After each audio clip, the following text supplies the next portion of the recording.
Before we get into the topic, I have 5 relatable questions that will give you a more in depth understanding about what happens to your mentality after experiencing every aspect and possibility. You can work a job and do rideshare. You could work a job and quit your job for rideshare. You could work a job and do rideshare and quit rideshare for your job.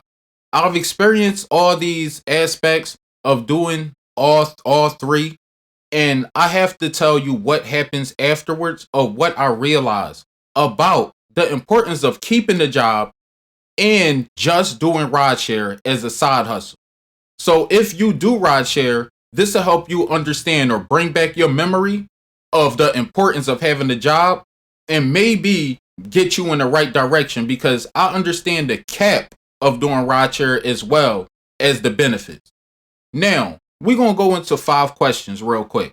You can answer them in the comment section or you could just sit back and understand the point of view of that I'm trying to present.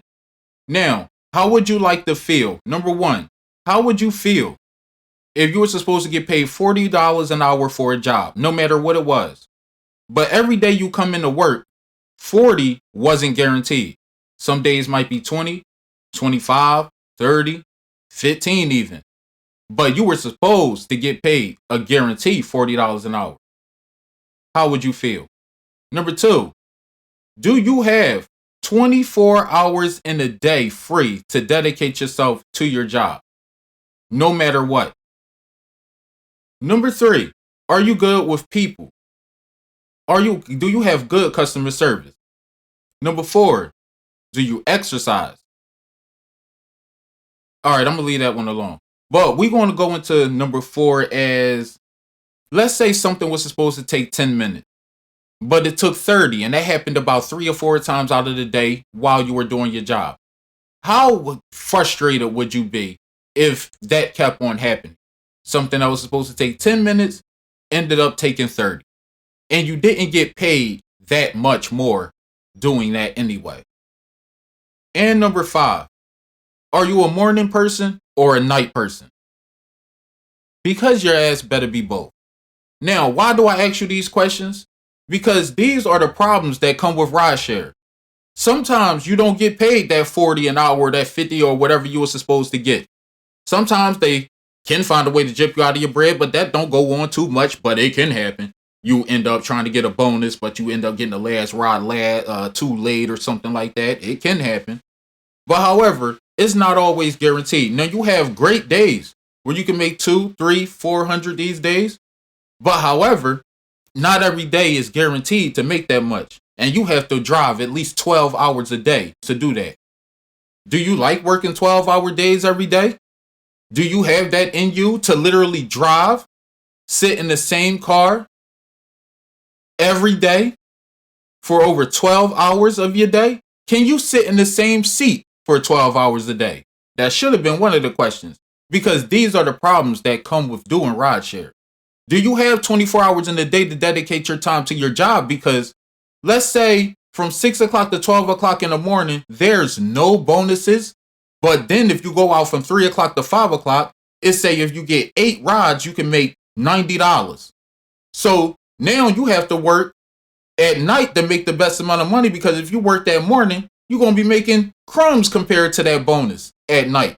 Let's say if the bonuses is 5 in the morning to 9 o'clock. And that's where the good grip is at. Now, you're not a morning person. You're a night person. You don't even wake up that early and you got stuff to do. You got kids to take to. How would you feel about that? Are you good with time? Can you dedicate, all right, I can't work in the morning, but I'm work at night, or I got to work all morning if I want to make that money, or I got to work from the 3 o'clock in the afternoon to 3 in the morning if I want to make that kind of money, or I got to work during this time or that time. What if your market not popping like that? You understand? These are the things that come. What if you're going through a drought? These are the things that come with doing rideshare. So I just want you guys to know, rideshare used to be the gateway where you can make 500-600 in a day. You can't do that no more. No market is that popping, or everybody would have quit their job by now, even taxi drivers.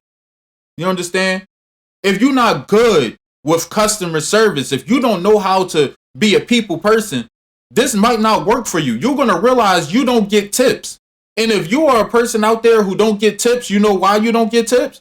is because 9 times out of 10, you don't have a good personality and your car could be dirty, or you just don't know how to interact with people. Because most of my tips, I say 90% of my tips been because I'm a people person.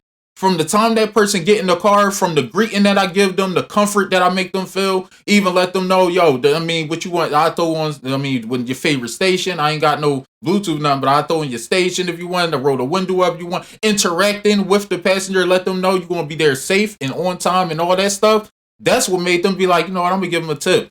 And a good conversation helps them open up and give them somebody to talk to, because sometimes passengers be wanting you to be their therapist. But anyway, that's where your tips come from. And if you don't know how to do that, you ain't getting no tips. I'm sorry. We're going to be in and out. And you're going to be like, yo, man, passengers don't be leaving no tips. And you have an attitude. And then every ride, you're going to get more and more pissed. You know why? Because it's something in you that's going to stop you from being a people person, even if you was. If you don't get tips doing that, because it's not always guaranteed, but if you stop, that's when it really gets vicious, and you don't see nothing. And some people's Jennifer's, if you give them a long ride, and they'll give you a tip, but we ain't going, you know what I'm saying? Now, do you exercise? You be sitting on your ass all day, and it be stinking. Let you do more than 7 hours sitting on your behind. You better wash your drawers. At the end of the day, you really got to think about that. Your butt will stink after this. I'm sorry.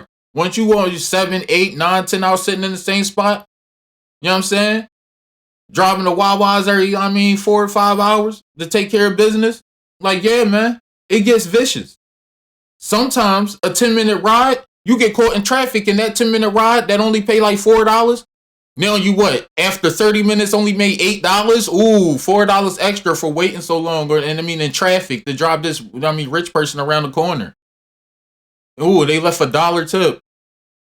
Like, at the end of the day, not everybody gonna tip. It's not always, I hope you got patience. I hope you're a people person. Because some 10-minute rides is gonna take 30. And are you a morning person, a night person? Because the bread is not always gonna be out there during the certain times of the days. Some days there's gonna be no bonuses, no quests, no guarantees, no streaks. What you gonna do when it's a drought? You crazy?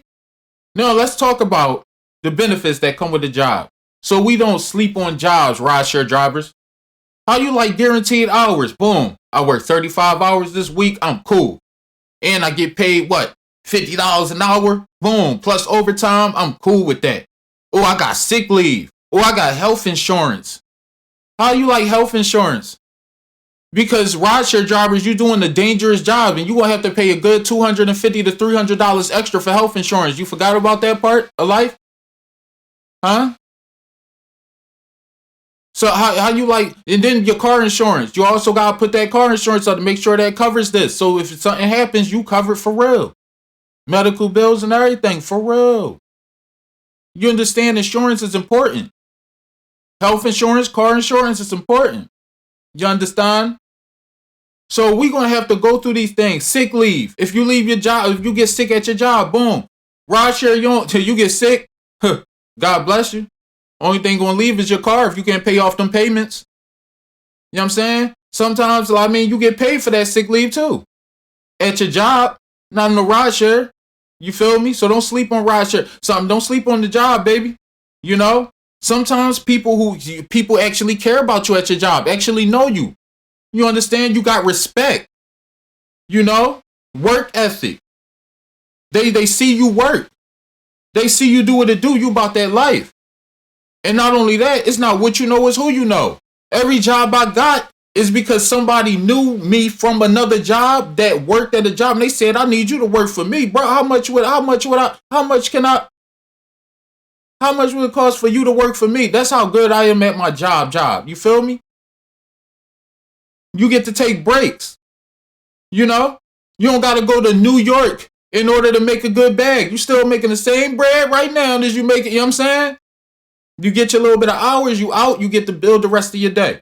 With rideshare, you gotta be out there all day. All right, I ain't kill it this morning. I'm gonna be out this afternoon. All right, I took a nap this afternoon. Damn, I had to get my kids from school. Now I'm gonna have to go. All right, now I'm gonna go out the night. Oh, damn, I ain't go out the night. I was a little tired because all day I ain't had nothing to do. But really, I'm just human. You feel me? You're not trapped in no damn car for 12 hours a day. This is a side hustle. Rafik's side job is not to take over nothing. Because once you quit and you go through a drought for 1 week or 2 weeks and realize, oh snap, I gotta work this long now to make as much as I made last week. What's going on? You feel manipulated like you in the Matrix. Seriously. Not only that, don't forget, you get to avoid accidents. You get to avoid death. You get to avoid wear and tear on that little hoopty of yours. You understand? It's sometimes you really got to look at the facts. Every day, we put our lives on the line just walking outside. I live in Philly, so I don't know where y'all live, but I'll put my life, as soon as I walk outside, it can be over for me. So, at the end of the day, you got to look at, yes, it's dangerous driving around the city. It's more dangerous driving around the city than flipping some damn burgers or doing whatever. I don't care what you're doing. You feel me? It's more dangerous doing anything, but driving is a lot more dangerous. Because you, in the city, it's dangerous people. Dangerous drivers. You could be the perfect driver. Somebody run into you, it's a wrap. You understand? It's like cops, situations, roadblocks, potholes, and potheads. Everything is crazy out there, especially in the city. So you have to be careful doing rideshare. Now, if you work a job, depending on where you work, you can be having a ball. And you get paid the same amount. You get to take your breaks. You get to, you know what I'm saying? You get to enjoy your life. You get to encounter with other people depending on what you do. You know what I'm saying? Now, if you got a job where you have to be outside with the weather and dealing with the weather, God bless you. I think your ass need to be trapped in the car for about 12 hours a day. But that's the video. I just want to make sense of rideshare and quitting your job. Don't quit your job for rideshare because it's not worth it. It's the perfect side hustle. You can make good money, but just know you're going to have to make sure that your insurance is intact. You know what I mean? You're going to have to make sure you have some sort of health insurance. You could use your main job for health insurance, so at least you covered on that. You know what I mean? Or yeah, it's going to be dependent on the government, or you're going to be paying that 2-3 extra for health insurance for ride shares. Like, it's a lot that comes with this, and it's a lot of money that you're going to have to pay in order to do this as well. A lot of people just tell you about, oh, you can make this much, but you also going to have to pay this much. If you're making $1,000 a week, guess how much you're going to have to put up for taxes. So don't act like them taxes ain't, because once they catch up with you, they just going to take it anyway. And if you're making too much money, oh, they going to be taking too much money. I guarantee you that. They're going to be seasoned. But anyway, just wanted to inform you guys. Don't quit your job for rideshare, man. And if you want to do rideshare, you can make good money, but just know it comes with a lot of stuff that regular jobs come with as well, and it's just as dangerous, or if not more. So don't think it's an easy way out. Back when we was making $400, $500, $600 a day, oh yeah, you damn right it was the easy way out, but that is over. And so is this video. Hit the like button, subscribe to the channel. Just rideshare careers. Peace.